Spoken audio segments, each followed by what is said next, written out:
brought to you by Curious Marineland.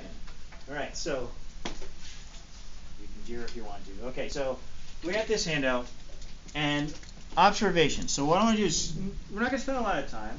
The language of science has rules that are there to make sure that we're getting the most accurate information that's available. So let's go ahead and go to this. So we already had this handout. We talked about observing. We talked about inferences, right?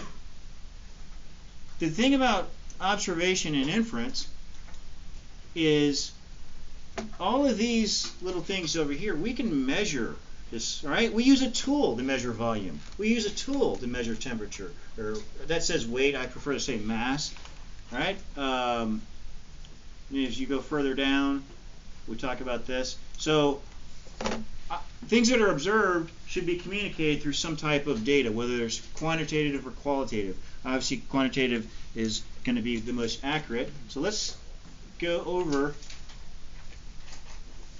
what do we mean by observation and inference. So we got this example. We're going to run through the examples, and then we're going to check answers and work from there. I'm going to be using the camera and the computer. So let's see. So if you guys remember this, we gave you the observations. We gave you the observations here, and then we asked you to list the inferences. Then they got to this side where we didn't give you the observations. We expect you to try and figure out. So we'll get a class poll of what's going on here.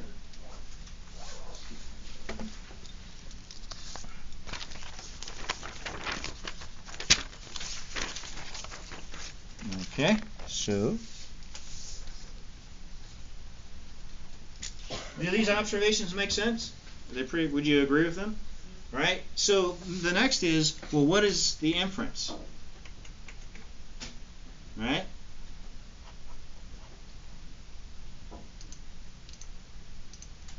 Okay, and let's grab him and move him down a little.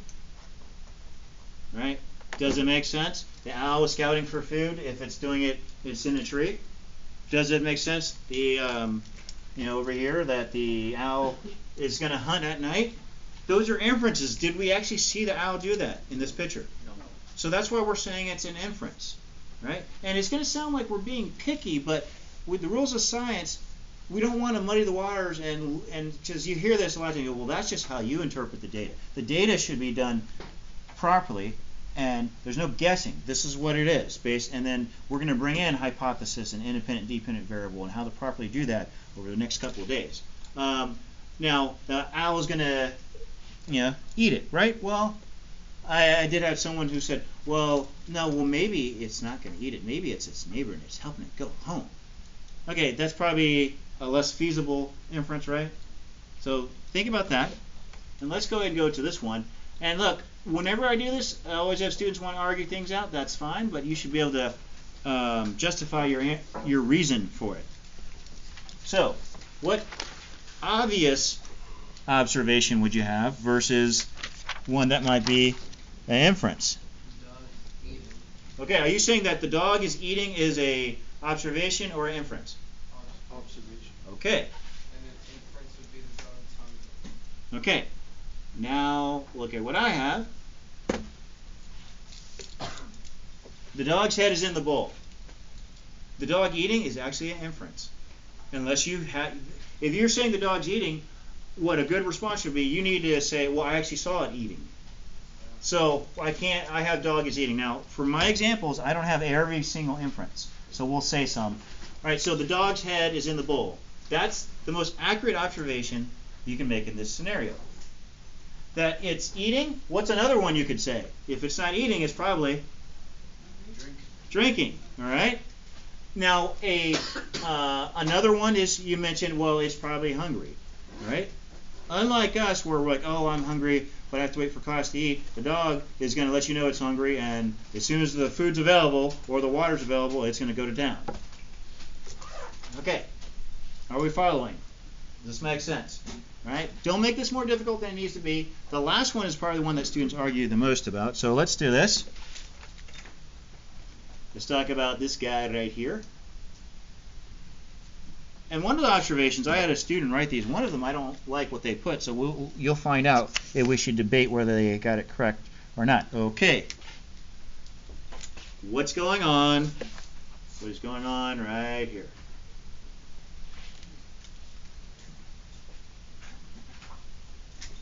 What's going on right here?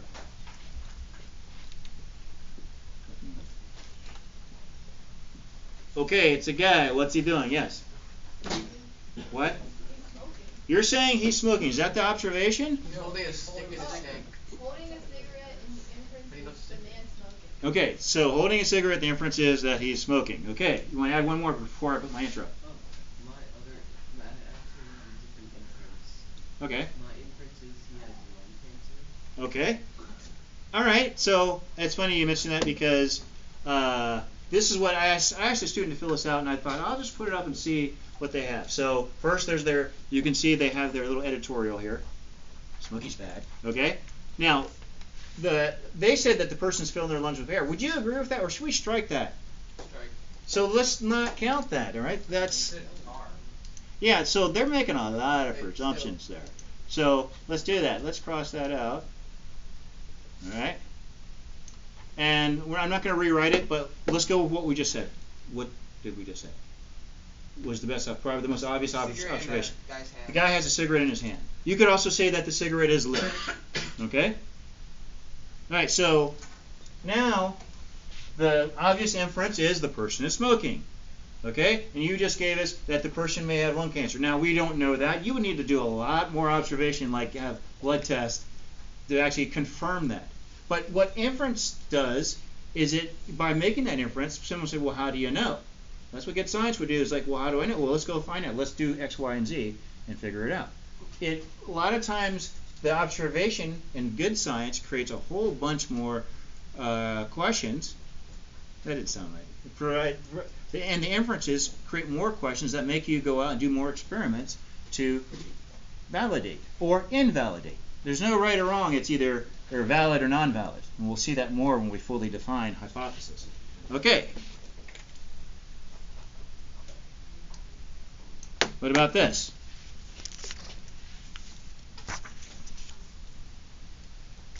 What's an observation for this one? It's holding a baby? What is it? A baby shark? Okay.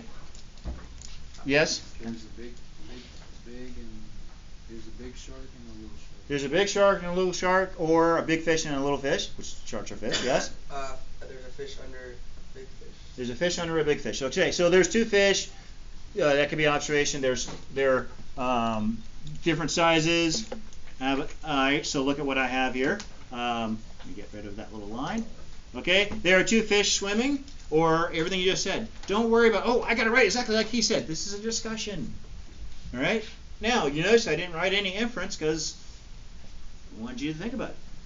Think through it. Don't rush through it. So what would be the inference? Give me one. The fish.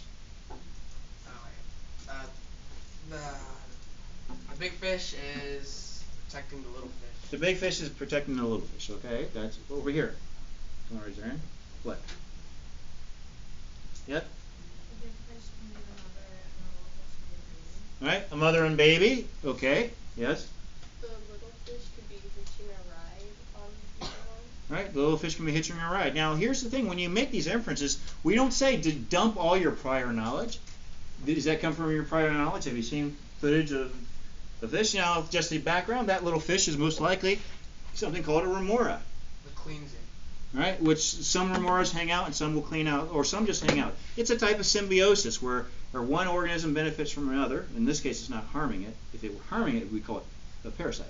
But so it might get the bits of debris. And there's other fish that swim inside the mouth of a shark and clean its teeth. There's some birds that do that with crocodiles and alligators as well. Okay, last one.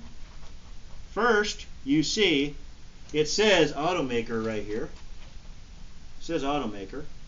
And you see some cars there. It's not, the picture's a little bad here, but what observation would you make about this one?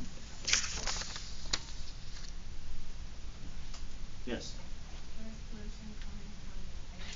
There's pollution or smoke. Are you certain it's pollution? Okay, there's smoke. Okay. If it wasn't pollution, it would be white, is what you said. All right. Could be flags. All right. Now, What? that's kind of in the area where it'd be great. You would have to have more knowledge about that, but there is smoke or smoke coming. That's a definite observation. Now here's one. The factory is making cars. Okay, that's an inference. It's named automaker. Now here's one that I always see, like right over here, right?